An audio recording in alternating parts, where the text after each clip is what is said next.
Okay, let's set up a display campaign from start to finish. So when you're on your Google Ads interface dashboard, you want to go ahead and click on campaigns in the left hand column. Then we'll go ahead and click on the plus with the blue around it, and we'll start a new campaign. Now you can look here for the different types of reasons that you might set up a campaign and what you're actually looking for, your goals. For product and brand consideration, you do display and video. Again, brand awareness and reach, you want display and video. And leads, you can do search, display, shopping and video. As we're setting up a display campaign, we need to pick one that's relevant. It does say that the display network is relevant for sales. I'd say that was only really for remarketing. You might struggle to get a good return on your investment just targeting sales through display, because the people aren't actively searching for your product or service at that time. So for them to commit to buy straight away is unusual, but it can happen. So we're going to start off with leads on this one. You can see here that it offers us a few different types of adverts that we can use, networks. We will go ahead and click on the display network, and then we can pick which type of campaign we want. Now, if you want to fully automate it, you can click on the smart display campaign, and then it'll ask you to add a few attributes for ads, and then it'll create the ads for you, and it'll also optimize the targeting for you as well based on your landing page. That's really handy and it does work well, but it does take a bit of time to learn. So you're best off to start off slow with a smallish budget until you start getting some results off it, and then you can up it. But we found that it actually works quite well to use a smart display campaign. But for this demonstration, I'm going to use a standard display campaign, so I can show you how you can pick all your own settings yourself and have some automation options or none at all, depending on what you want to do. You can also set up a Gmail campaign. That will show people ads at the top of their Gmail inboxes. This can be really handy. You can target people who've received emails from competitors' websites and stuff like that, so that can be really handy too. But like I said, we'll start with the standard display campaign. So we'll start by putting our URL in here. I'm just going to put a Duff one in at the minute just to show you. Then we'll go ahead and click on continue. So we can see here the type of our campaign is a display, and our goal for this campaign is to generate some leads. So we can call this campaign whatever we like. I'm just going to call this plumbers display. Even though it has an icon next to it, I do find it helps to type display or search. It just means that you don't have to look at the icon and you know straight away by reading the name. Again, targeting the same as on the search network. You just want to select where you want to target, and you've got your location options again if you want to exclude anyone, or you just want to pick people who are actually in the location or people who show interested in. So you can go ahead and select what you think is the most relevant for your business there.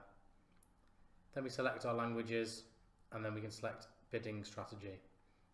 Again, you can use enhanced cost per click, but this will bid more when it thinks you're going to get a conversion. But at the beginning of a campaign, it's difficult really for Google to know what's going to work and what's not. So the best thing to do, I think, is to uncheck this to start with. You can always change this afterwards. You may even want to change your bid strategy afterwards to a target CPA or maximize conversions, but do wait until the campaign's been running a while and you've had some success. So at least it's got some conversion history to go off. Then we can add our daily budget in here. I'm just going to put £10 in for the sake of it, but whatever your budget is that you'd like to spend, you can add that. And again, keep your delivery method on standard, as I said in the search network campaign. So a lot of the settings are quite simple and similar to the search network campaign. We can take a look at additional settings here where we'll have a few more options to pick from, including ad schedule. You can pick if you don't want to show it on certain devices. You can add content exclusions, etc. You can see here that if you want to keep it away from certain things, you can. You might not want it to be in tragedy and conflict, or anything that you don't really want to appear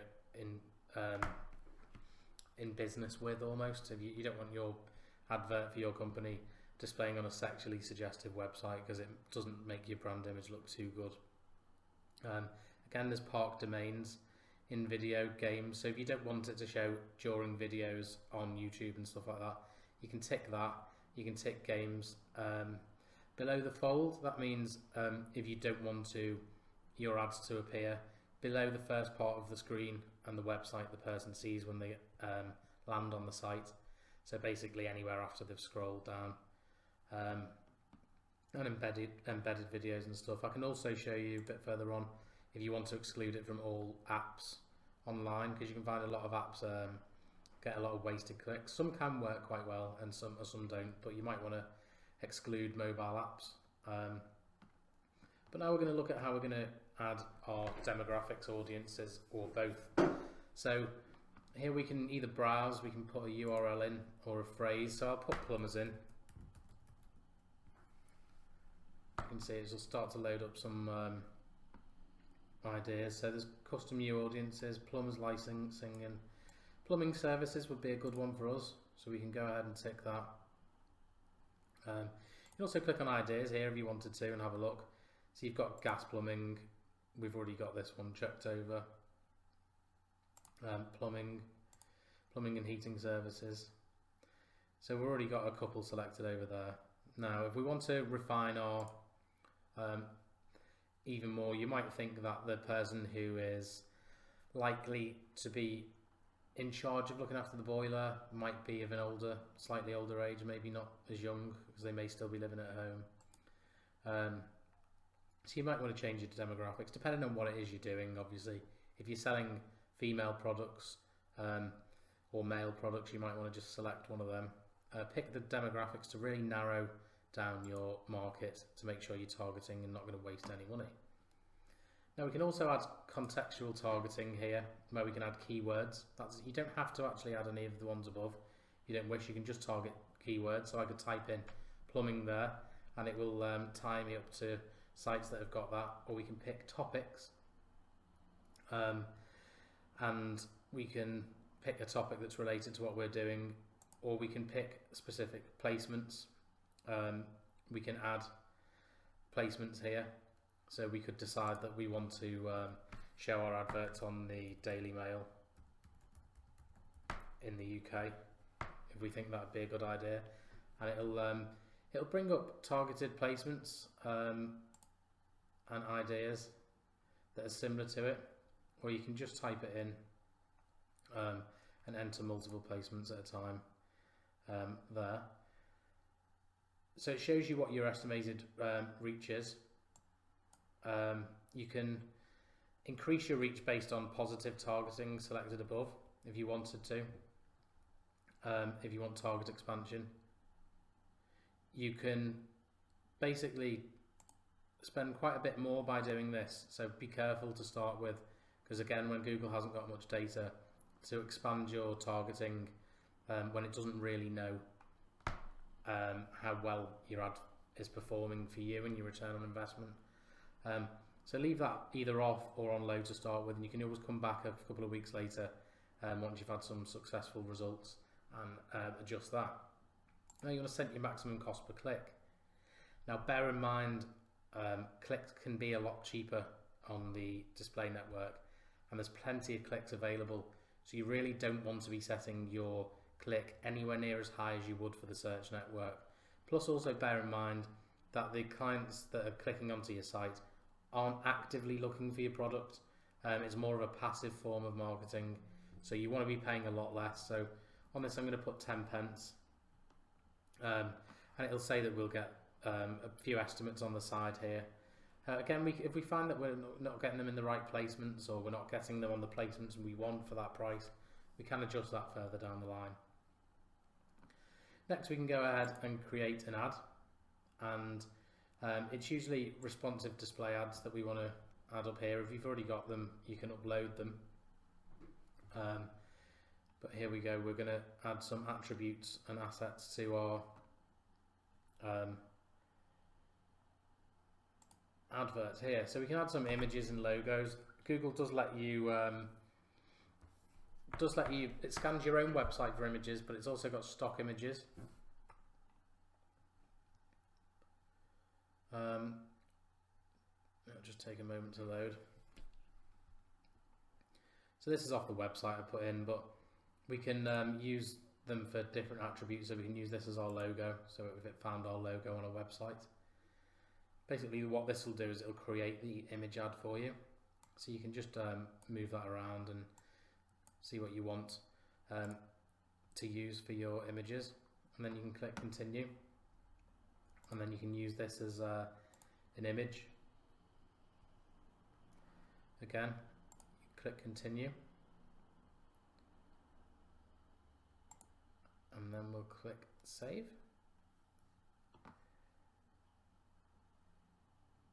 So again, we can see here we can put our headline in.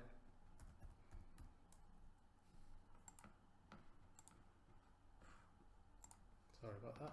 So we'll put plumbers.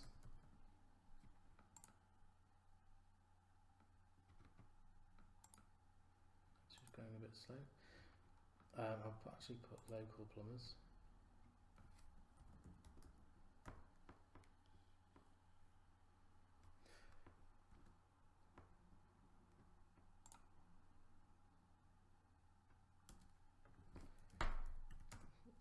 From £15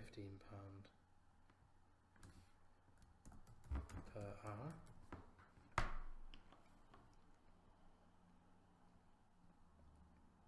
So you can see we've got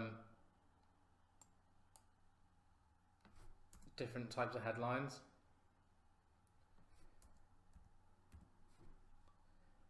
We've got two normal headlines, and this is so it can rotate them and see which performs the best. And we've also got a long headline. This is for when there's a bit more room on the banner ad, because maybe it's shown a bigger size or something like that. You'll find that it will show up more text.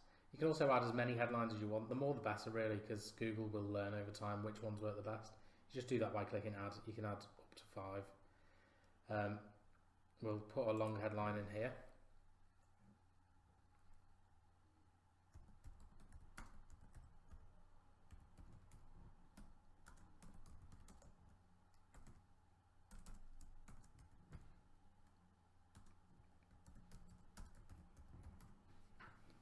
Just take a moment to load up after you've typed it in, because it's loading it onto this example ad at the side. You can take a look afterwards and see how your ads are actually going to appear.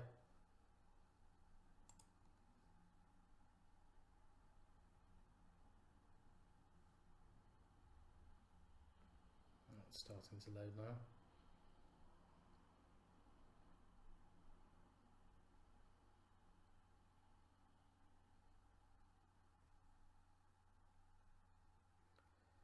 So you can see a bit of an example of what our ad could look like on the side here, and we can look for different types. We can look at mobile, desktop, Gmail, YouTube, and it'll show us examples of different text ads, which is good. You can see kind of what it looks like before you publish it.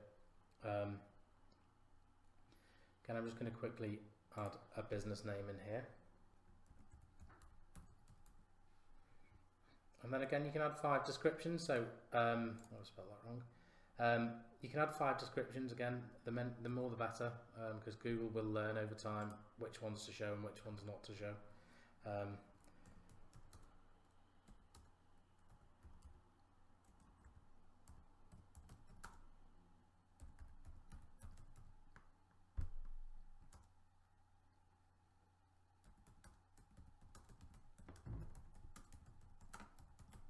I'm just typing something in here so you can see for the exercise.